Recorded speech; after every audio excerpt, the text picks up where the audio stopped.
Ernesto Sabato, La resistencia. Quinta carta, La resistencia. Lleva una cita de Ernst Junger que dice: son los expulsados, los proscritos, los ultrajados, los despoblados de su patria y de su terruño, los empujados con brutalidad a las cimas más hondas. Ahí es donde están los catecúmenos de hoy. Lo peor es el vértigo. En el vértigo no se dan frutos ni se florece. Lo propio del vértigo es el miedo. El hombre adquiere un comportamiento de autómata, ya no es responsable, ya no es libre ni reconoce a los demás. Se me encoge el alma al ver a la humanidad en este vertiginoso tren en que nos desplazamos, ignorantes, atemorizados, sin conocer la bandera de esta lucha, sin haberla elegido. El clima de Buenos Aires ha cambiado. En las calles, hombres y mujeres apresurados avanzan sin mirarse, pendientes de cumplir con horarios que hacen peligrar su humanidad. Ya sin lugar para aquellas charlas de café que fueron un rasgo distintivo de esta ciudad, cuando la ferocidad y la violencia no la habían convertido en una megalópolis enloquecida. Cuando todavía las madres podían llevar a sus hijos a las plazas o visitar a sus mayores. ¿Se puede florecer a esta velocidad? Una de las metas de esta carrera parece ser la productividad. ¿Pero acaso son estos productos verdaderos frutos? El hombre no se puede mantener humano a esta velocidad. Si vive como autómata será aniquilado. La serenidad, una cierta lentitud, es tan inseparable de la vida del hombre como el suceder de las estaciones lo es de las plantas o del nacimiento de los niños. Estamos en camino pero no caminando. Estamos encima de un vehículo sobre el que nos movemos sin parar, como una gran planchada o como estas ciudades satélites que dicen que habrá. Ya nada anda a paso de hombre. ¿Acaso quién de nosotros camina lentamente? Pero el vértigo no está solo afuera. Lo hemos asimilado a la mente que no para de emitir imágenes, como si ella también hiciese zapping. Y quizás la aceleración haya llegado al corazón que ya late en clave de urgencia para que todo pase rápido y no permanezca. Este común destino es la gran oportunidad. Pero ¿quién se atreve a saltar afuera? Tampoco sabemos ya rezar porque hemos perdido el silencio y también el grito. En el vértigo todo es temible y desaparece el diálogo entre las personas. Lo que nos decimos son más cifras que palabras, contiene más información que novedad.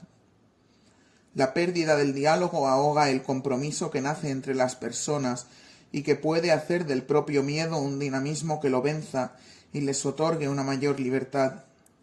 Pero el grave problema es que en esta civilización enferma no solo hay explotación y miseria, sino que hay una correlativa miseria espiritual.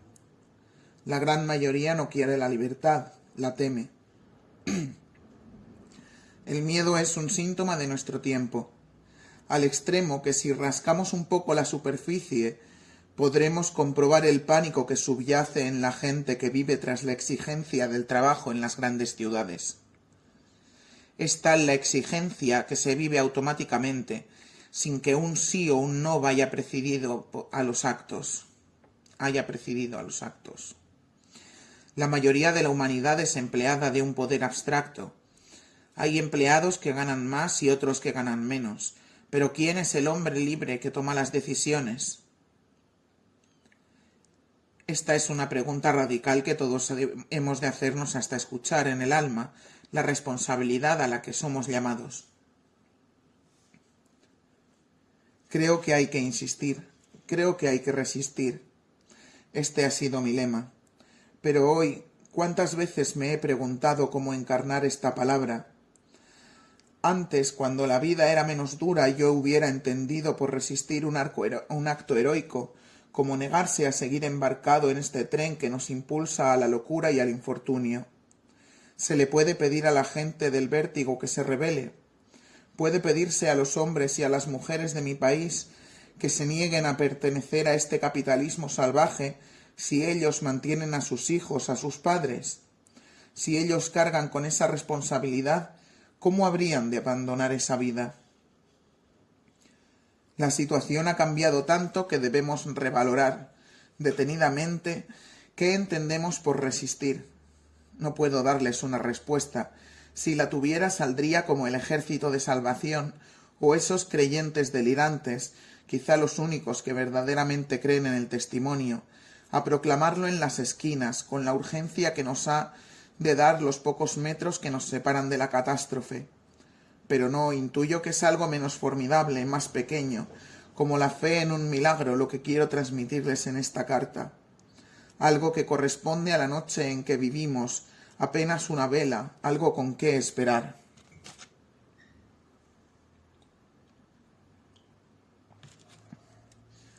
Las dificultades de la vida moderna, el desempleo y la superpoblación han llevado al hombre a una dramática preocupación por lo económico. Así como en la guerra la vida se debate entre ser soldado o estar herido en algún hospital, en nuestros países, para infinidad de personas, la vida está limitada a ser trabajador de horario completo o quedar excluido. Es grande la orfandad que cumple en las ciudades.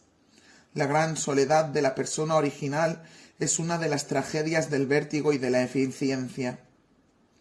La primera tragedia que debe ser urgentemente reparada es la desvalorización de sí mismo que siente el hombre y que conforma el paso previo al sometimiento y a la masificación. Hoy el hombre no se siente un pecador, se cree un engranaje, lo que es trágicamente peor. Y esta profanación puede ser únicamente sanada con la mirada que cada uno dirige a los demás, no para evaluar los méritos de su realización personal, ni analizar cualquiera de sus actos.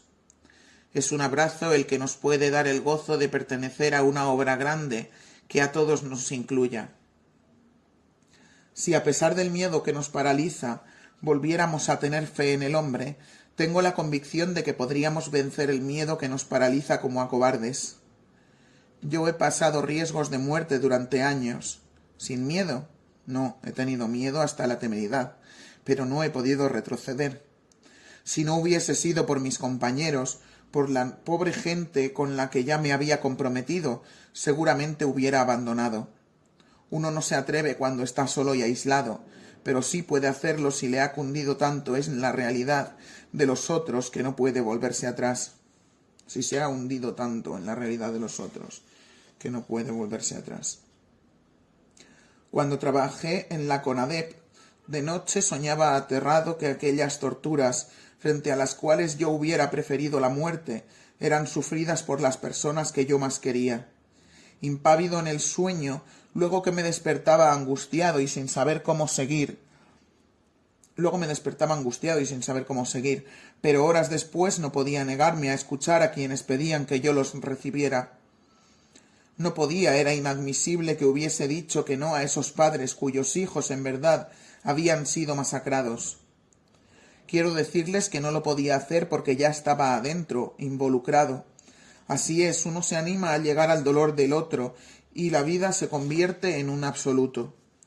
Las más de las veces los hombres no nos acercamos siquiera al umbral de lo que está pasando en el mundo, de lo que nos está pasando a todos, y entonces perdemos la oportunidad de habernos juzgado, de llegar a morir en paz, domesticados en la obediencia a una sociedad que no respeta la dignidad del hombre. Muchos afirmarán que lo mejor es no involucrarse, porque los ideales finalmente son envilecidos como esos amores platónicos que parecen ensuciarse con la encarnación. Probablemente algo de eso sea cierto, pero las heridas de los hombres nos reclaman. Pero esto exige creación, novedad respecto de lo que estamos viviendo, y la creación solo surge en la libertad y está estrechamente ligada al sentido de la responsabilidad. Es el poder que vence al miedo. El hombre de la posmodernidad está encadenado a las comodidades que le procura la técnica, y con frecuencia no se atreve a hundirse en experiencias hondas como el amor o la solidaridad. Pero el ser humano, paradójicamente, solo se salvará si pone su vida en riesgo por el otro hombre, por su prójimo o su vecino, o por los chicos abandonados en el frío de las calles, sin el cuidado que esos años requieren, que viven en esa intemperie que arrastrarán como una herida abierta por el resto de sus días. Son 250 millones de niños los que están tirados por las calles del mundo. Estos chicos nos pertenecen como hijos y han de ser el primer motivo de nuestras luchas, la más genuina de nuestras vocaciones. De nuestro compromiso ante la orfandad puede surgir otra manera de vivir, donde el replegarse sobre sí mismo sea escándalo, donde el hombre pueda descubrir y crear una existencia diferente. La historia es el más grande conjunto de aberraciones, guerras, persecuciones, torturas e injusticias, pero a la vez, o por eso mismo, millones de hombres y mujeres se sacrifican para cuidar a los más desventurados. Ellos encarnan la resistencia.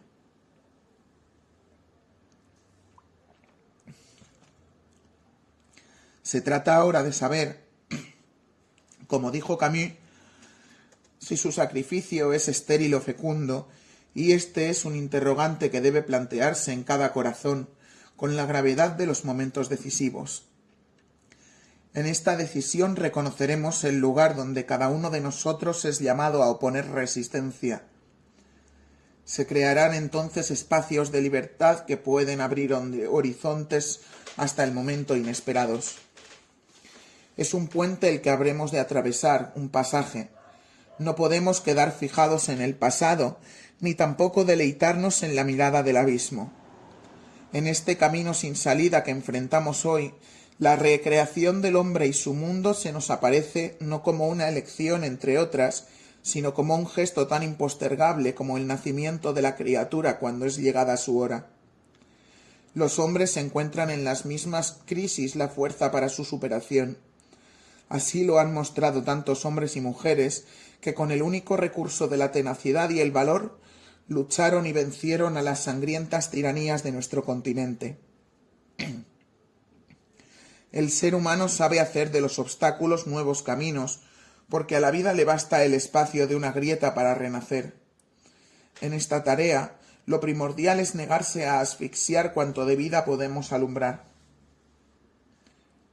Defender, como lo han hecho heroicamente los pueblos ocupados, la tradición que nos dice cuánto de sagrado tiene el hombre. No permitir que se nos desperdicie la gracia de los pequeños momentos de libertad que podamos gozar. Una mesa compartida con gente que queremos, unas criaturas a las que demos amparo, una caminata entre los árboles, la gratitud de un abrazo. Un acto de arrojo como saltar de una casa en llamas. Estos no son hechos racionales, pero no es importante que lo sean, nos salvaremos por los afectos. El mundo nada puede contra un hombre que canta en la miseria.